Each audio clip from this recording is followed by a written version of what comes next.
நிஜமா இந்த product work ஆகும்னு நான் நெனச்சு கூட பார்க்கல. வீடு முழுக்க என் பையன் பென்சிலு, பென்னால கிறுக்கி வச்சிருப்பான். சைக்கிள வச்சு செவுத்துல கோடு போட்டிருப்பான். இன்னும் ஸ்கூலுக்கே போக ஆரம்பிக்கல. அதுக்குள்ள அழகா செவுரு ஃபுல்லா ஏபிசிடி எழுதி வச்சிருப்பான். இது எல்லாத்தையும் கிளீன் பண்ணிரலாம்னு சொல்லிட்டு ஆன்லைன்ல இப்போ வைரலா போயிட்டு இருக்க இந்த மேஜிக் வால் எரேசர் வந்து வாங்கியிருந்தேன். இவ்ளோ இருக்குன்னு பார்க்காதீங்க. இது பேக் ஆஃப் 4, பேக் ஆஃப் 5 அந்த மாரி தான் வரும். அண்ட் இது வந்து Amazonல வாங்குனது. அண்ட் இது வந்து Flipkartல வாங்குனது. இது 2த்துல எது பெஸ்ட்ன்னு இப்போ யூஸ் பண்ணி காமிச்சு சொல்றேன். ஃபர்ஸ்ட் இந்த Amazonல வாங்குனத யூஸ் பண்றேன். தண்ணீல ஜஸ்ட் டிப் பண்ணி இந்த மாரி புழிஞ்சு எடுத்துறணும். தென் டைரக்ட்டா அத செவுத்துல வச்சு தேய்ச்சீங்க அப்படின்னா அழுக்கெல்லாம் போயிரும் அப்படின்ற மாரி சொல்லியிருந்தாங்க. சோப்பு கீப்பு எதுவுமே போடாம வெறும் அந்த ஸ்பாஞ்ச் வச்சு மட்டும் தேய்ச்சதுக்கே பார்த்தீங்கன்னா எப்படி கிளியரா போயிருக்கு பாருங்க. ஆக்சுவலி இது கிரையான்ஸ்ல கிறுக்குனது அவ்வளோ ஈஸியா போகாது. பட் இதை வச்சு நல்லா தேய்ச்சதுக்கு அப்புறம் ஈஸியா போயிருச்சு. வீட்டுக்குள்ள சைக்கிள் ஓட்டுறேன், பைக் ஓட்டுறேன்னு செவத்தை போட்டு உரசிட்டு இருப்பான். அந்த அழுக்கு தான் இது எல்லாமே. ரொம்ப எஃபர்ட்லெஸ்ஸா ரிமூவ் ஆயிடுச்சு. பட் தண்ணியில போட்டு வாஷ் பண்ணிட்டு திருப்பி புளியறேன், பயங்கரமா நொர வருது. இது கெமிக்கல் ஃப்ரீன்னு தான் சொன்னாங்க. ஆனா இந்த அமேசான் ப்ராடக்ட்ல ஏதோ நொர மாதிரி வருது நல்லா. அட் த சேம் டைம் அழுக்குமே ஈஸியா ரிமூவ் ஆயிருது. பட் இது ரொம்ப பெரிய வால். இது ஃபுல்லாத்தையும் தொடச்சு முடிக்கிறதுக்கு எனக்கு 45 மினிட்ஸ் கிட்ட ஆச்சு. அண்ட் இந்த ஒரு செவர் ஃபுல்லா தொடச்சு முடிச்சதுக்கே அந்த ஸ்பாஞ்ச் ஃபுல்லா பிஞ்சு போச்சுங்க.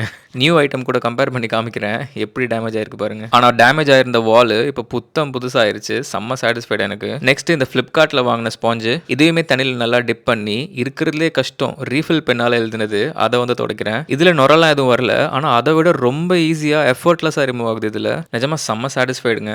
ரெட் பென்ல எழுதினது ஜஸ்ட் அசால்ட்டா ஈஸியா தொடச்சிட்டேன். அந்த தொடச்ச இடத்துல மட்டும் பாருங்க எவ்வளவு புத்தம் புதுசா இருக்கு அப்படின்னு. செவர் ஃபுல்லா தொடச்சுனா அதுவும் புதுசாயிரும். ஆனா செம்ம கைவலி எனக்கு ஆல்ரெடி. அண்ட் இந்த Flipkart ஸ்பாஞ்சை வச்சு இந்த வாஷ் பேஷனையும் க்ளீன் பண்ணி பார்க்கலான்னு பார்த்தேன். ஒரு சோப்பு கீப்பு ஒண்ணுமே போடாம இந்த ஸ்பாஞ்சில் தொடச்சதுக்கே பயங்கரமாயிருச்சு. தென் அழுக்கு ஸ்பாஞ்சை தண்ணியில் போட்டு 2-3 வாட்டி இப்படி புழிஞ்சு எடுத்தா போதும், மறுபடியும் இப்படி புத்தம் புதுசாயிரும். அண்ட் இந்த மல்டி பர்பஸ் ஸ்பாஞ்சு ஷூஸ்க்கும் யூஸ் பண்ணலாம்னு சொல்லியிருந்தாங்க. எஸ், ஷூஸ்க்கும் செம்மையா ரிசல்ட் இருக்கு. தென் கிச்சன் கேபினெட்ஸ்ல யூஸ் பண்ணி பார்த்தேன், அங்கேயும் க்ளீன் ஆகுது. தென் கிச்சன் கவுண்டர் டாப்பும் க்ளீன் ஆகுது. தென் ஃப்ரிட்ஜ்லையும் யூஸ் பண்ணி பார்த்தேன், எஃபர்ட்லெஸ்ஸா க்ளீன் பண்ணுது. தென் கிச்சன்ல இருக்க ஸ்விட்ச் போர்டு செம்ம ஆயிலியா இருந்துச்சு. எந்த ப்ராடக்ட்டுமே போடாம ஜஸ்ட் இந்த ஸ்பாஞ்ச் வச்சு மட்டும் ஈஸியா க்ளீன் பண்ணிட்டேன். ஸோ இந்த அமேசான்ல வாங்கின ப்ராடக்ட் நொர வருது, ஆனால் ஒர்க் ஆகுது. அண்ட் Flipkartல வாங்கின ப்ராடக்ட்ல நொர வரல, ஆனால் அதுவும் ஒர்க் ஆகுது. அமேசான் லிங்க் சேனல் பயோலையும் Flipkart லிங்க் இந்த வீடியோல டேக் பண்ணியிருப்பேன், செக் பண்ணி பாருங்க. அப்புறம் இதே முதலே சொல்லன்னு கேட்காதீங்க, எனக்கு இன்னைக்கு செம்ம கைவலிங்க.